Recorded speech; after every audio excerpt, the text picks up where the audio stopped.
இந்த கதை சில வருஷங்களுக்கு முன்னாடி நடந்தது. இங்க பாருப்பா, இந்த ஊர்ல இந்த மாதிரி சாவு ஏன் நடக்குதுன்னு எப்பயாச்சும் நீ யோசிச்சு பார்த்திருக்கியா? ஊர் மக்கள் சாவுக்கு என்ன காரணம்னு தெரிஞ்சுக்கிறாங்க. இது நோய் இல்ல சாரு, சாபம். எல்லையம்மன் தாயி கருணை காட்டல.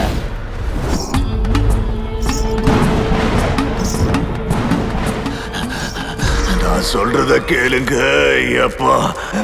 எனக்கு பூஜைகள் நடக்கலையே ஐயப்பா. இந்தாங்க வாங்கிங்க ராஜண்ணா, எல்லையம்மனுடைய கெடாவை உங்க கையில கொடுக்குறேன்.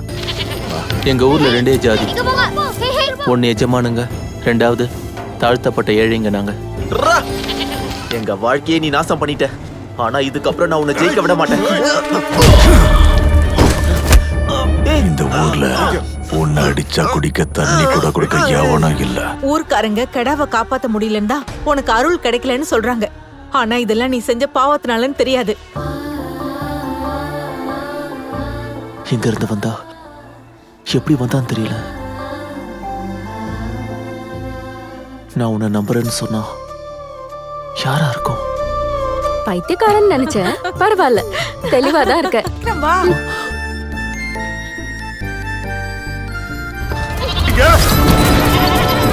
ஊர்க்கடாவை தொலைச்சிட்டு பொண்ணை படிக்க வைக்கணும்னு சுத்திட்டு இருக்கான். அதனாலதான் எல்லாம் போச்சு.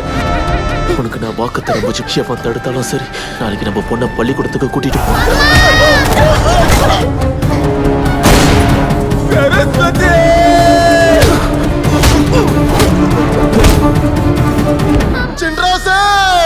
படிச்சுட்டா எஜமானும் வேலைக்காரனும் சமோன்னா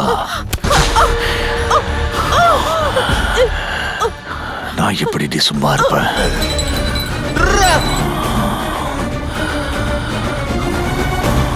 ஏய்